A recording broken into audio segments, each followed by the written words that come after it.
SpaceGodzilla, the king of the monsters' twisted and evil reflection, and one of the most, if not the singular most anticipated potential addition to the Monsterverse. Maybe. Eventually. Hopefully. Despite only appearing in one movie during the Heisei era and a few times in some various video games, SpaceGodzilla has remained one of the most popular Godzilla enemies in really the entire franchise, ranking up there with Destroyer, King Ghidorah, Mothra, and so many others. Which is why today we are covering this cosmic scourge. From his origins and powers to why he is so dang cool, and some pretty interesting trivia about the production of Godzilla vs. SpaceGodzilla itself. If you want more colossal kaiju content like this, absolutely destroy that subscribe button and comment your thoughts below on what do you think of SpaceGodzilla and do you want to see him in the Monsterverse or not. And on the topic of more original kaiju creation, I have been resuming writing my kaiju stories, and was wondering if you guys would like to hear some of the readings from them in their own separate individual videos. Let me know thoughts on that below. As for his origins, where did SpaceGodzilla come from other than, well, from space? Well, we don't actually know where he came from because the movie actually gives us two different explanations. The first of them being that Biolante's spores after she turned into her energy spore form at the end of Godzilla vs. Biolante, because remember, in Godzilla vs. Biolante, Godzilla didn't actually win. He kind of got exhausted because of the anti-nuclear energy bacteria, and Biolante simply dispersed into spores and went into space. The first line of thinking is that Biolante's spores, some of them went into space, and as Biolante is a tribrid of human DNA, rosebush DNA, and Godzilla DNA, carried enough of Godzilla's genetic material into a black hole, which then was sped up by a white hole and was bombarded with cosmic energy from exploding stars and the assimilation of crystalline organisms out in space, creating the unholy abomination that is SpaceGodzilla. The other explanation is that at the end of Godzilla vs. Mothra: The Battle for Earth, when Godzilla defeated Batra and Mothra needed to fly into space to destroy the meteor that was going to hit Earth, some of Godzilla's flesh was attached to Mothra, either on her wings or a chunk of it was attached to her, and when she went into space to destroy the meteor, that drifted off into a black hole. Same thing happened before, absorbed by a black hole, sped out by a white hole, bombardment from cosmic radiation, simulation of crystalline organisms, and boom, SpaceGodzilla. Really, either way, it doesn't actually matter. We know SpaceGodzilla exists. Personally, I am of the belief that it was from Biolante, the reason being the mouth tusks that both of them have, but official sources have never really been clear as to which way it is. As one of Godzilla's longest-standing rivals in the popular consciousness of the audience, he brings something to the party that most of his other rivals simply don't. Ghidorah is well known for his brutality and aggression, with Destroyer being known for his cunning and sheer omnicidal tendencies.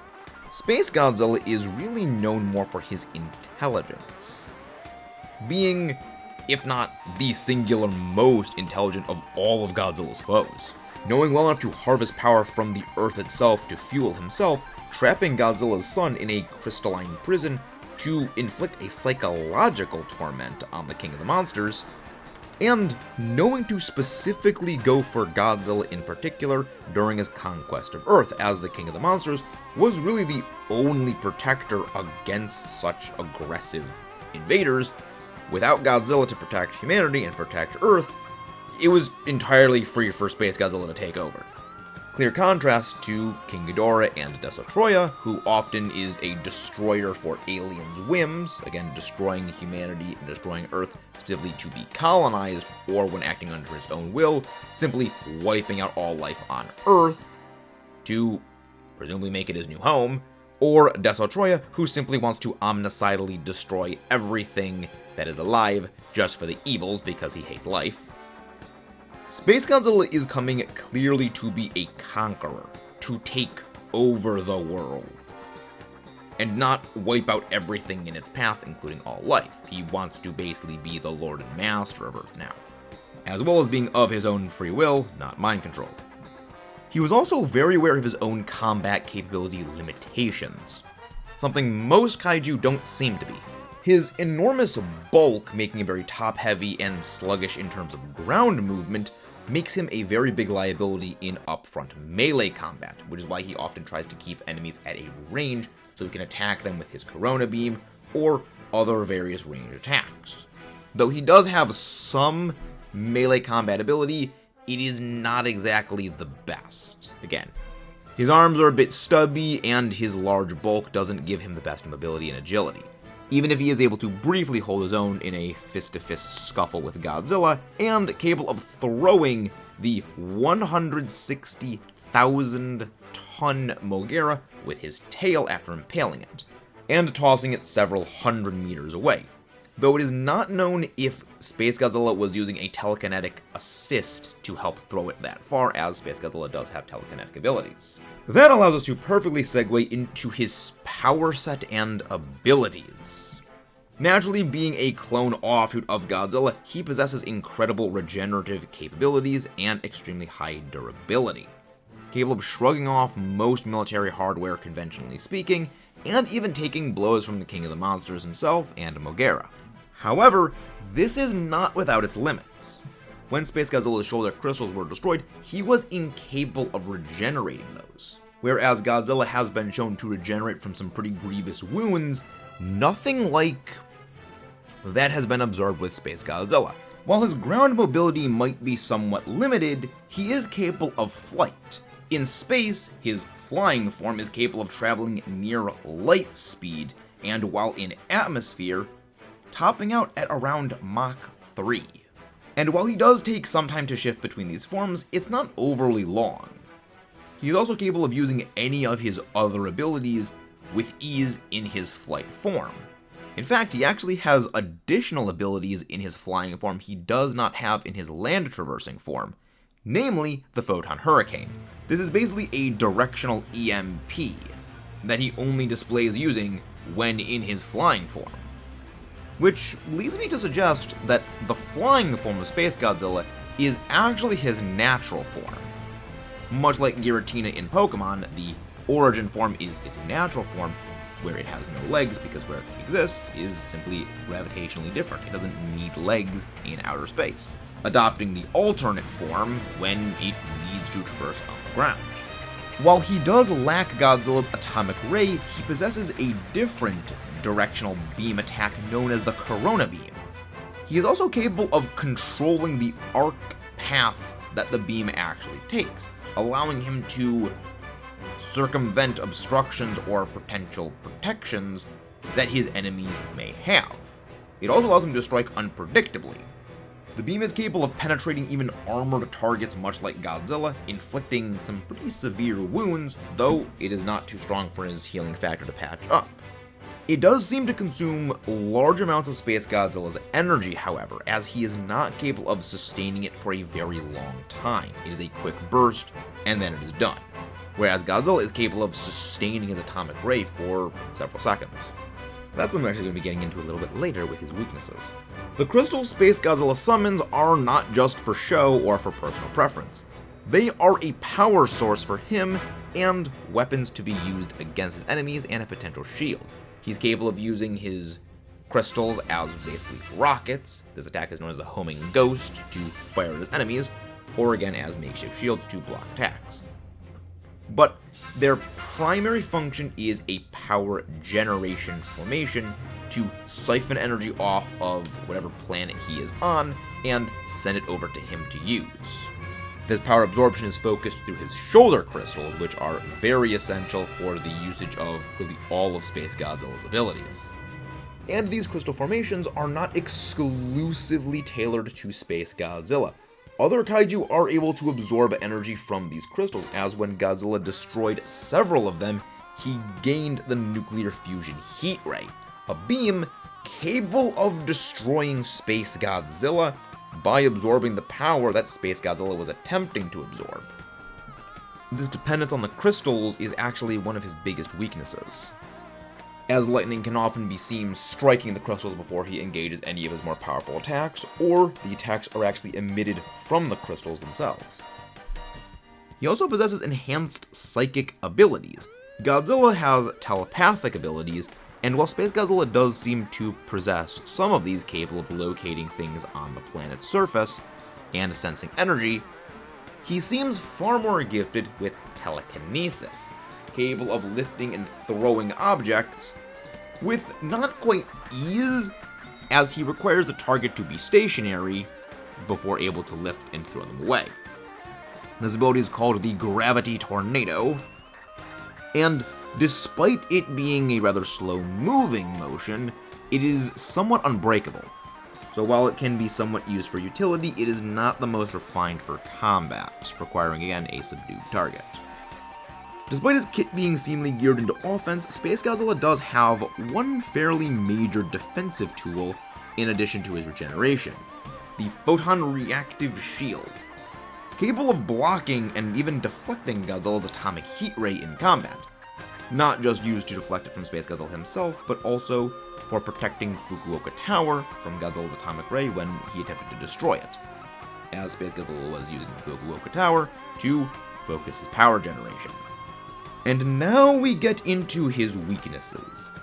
Despite the overwhelming power SpaceGodzilla possesses when it comes to combat, he is far from invincible, as demonstrated when Godzilla literally blew him to smithereens.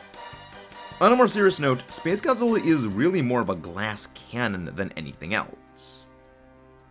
He is highly aggressive, but his powers and his offensive tools consume vast amounts of power, and unlike Godzilla, who naturally generates and retains a enormous wellspring of power within him, his own living nuclear reactor, SpaceGodzilla does not seem to possess anything remotely like this power storage capacity outside of his crystals.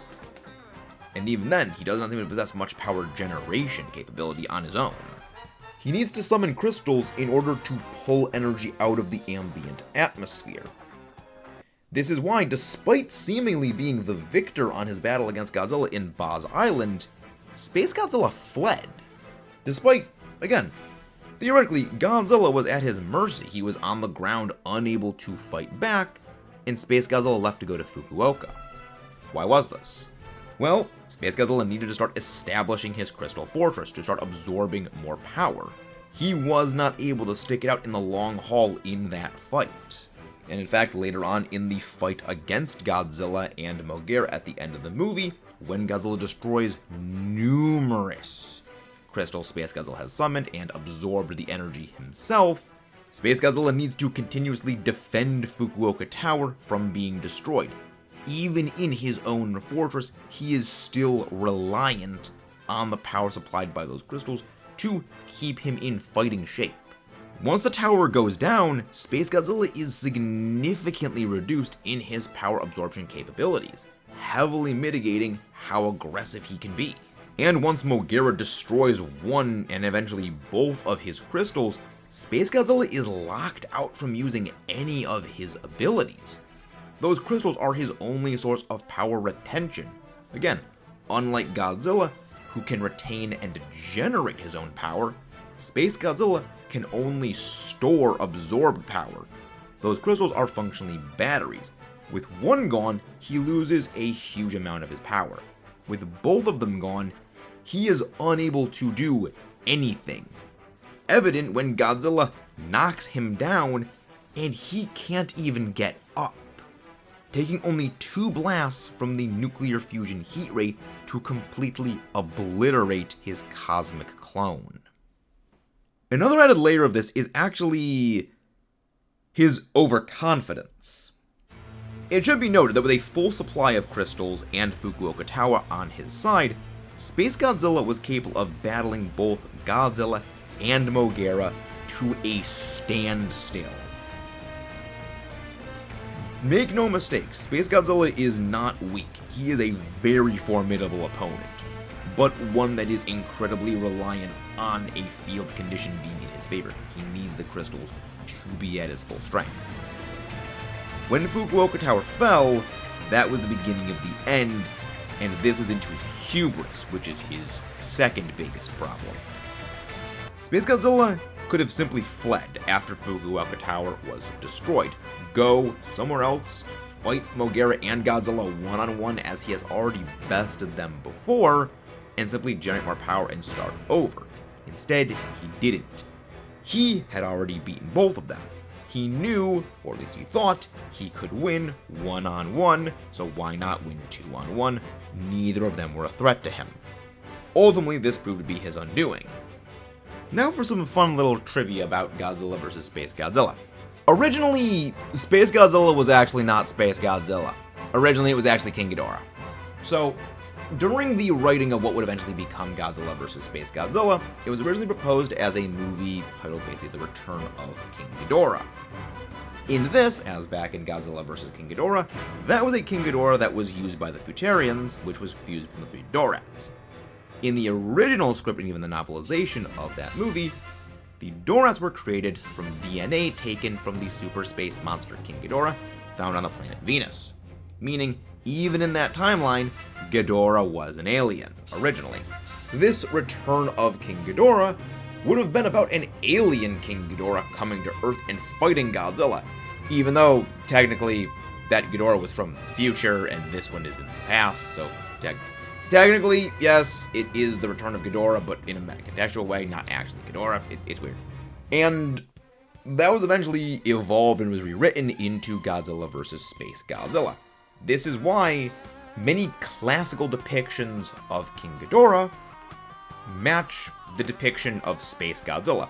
Alien Conqueror, come to Earth, fights Godzilla, needs allies to defeat. Yeah, that's because he was. So SpaceGodzilla is literally what you get when you mix Godzilla with King Ghidorah. There was also supposed to be, in the first draft, there was going to be some alien crystal dragonfly monsters, a whole crystal, castle, Mickey Sagusa and Godzilla Jr. getting mind controlled. It was freaking wild. Kinda sad we never got to see that movie, but also that movie would be absolutely insane. And kind of the last little bit of just interesting things to note. Originally, Mogera was not supposed to be in the movie. Originally, it was supposed to be Mechagodzilla 2.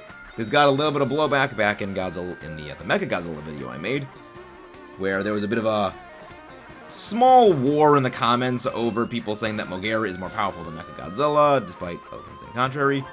Now, originally, it was supposed to be Godzilla and Mechagodzilla 2 fighting against SpaceGodzilla. The explanation being, they rebuilt Mechagodzilla 2 following its destruction in Godzilla vs. Mechagodzilla. The only reason they didn't include Mechagodzilla here is actually not because you'd have three Godzillas fighting one another, as awesome as that would be. The reason was, in Godzilla vs. Mechagodzilla 2, Mechagodzilla almost beat Godzilla, alright? It paralyzed Godzilla, it had Godzilla on the brink of death. And they felt it would be too one-sided of a fight if Godzilla and Mechagodzilla 2 were to tag team up against SpaceGodzilla. So they decided to downgrade Mechagodzilla into another mecha, this being the Mogera, a somewhat weaker mecha that was still a reference to a previous movie. So yes, Mogera is weaker than Mechagodzilla 2. I am not the one saying this of conjecture, this is literally what the people making the movies have said. Now as for the Monsterverse. He is very much someone a lot of people are hoping to see. Me, I'm actually a lot more mixed on this. In some ways, I think having SpaceGodzilla could be a good call. In other cases, I think it's a bad idea. It really comes down to how do they have its origin be presented. Realistically, I think the best way to have it be is goes with the crystal and alien idea that either lands on Earth or has been on Earth and has been mimicking things in the past and assimilates Godzilla's DNA or otherwise mimics Godzilla's DNA, retaining some of its own DNA, merge that into the unholy abomination that is SpaceGodzilla. Kind of going along the Orga origin route, where it's sort of a hybrid of an alien organism and Godzilla's DNA to assimilate Godzilla's traits as he is the dominant life form on the planet. The next best idea, and when I say next best, this is a very distant next best because I think it is kind of a massive cop-out, is it is completely unrelated to Godzilla, and SpaceGodzilla happens to be some extraterrestrial organism that happens to resemble Godzilla. Again, I think that's a bit of a cop-out, but again, it's kaiju movies. It doesn't need to really make sense. I mean, they do try to make it make sense. But that really is all for us today. If you haven't done so already, don't forget to subscribe for more. Comment your thoughts below on what do you think of SpaceGodzilla and how would you like to see him implemented in the MonsterVerse?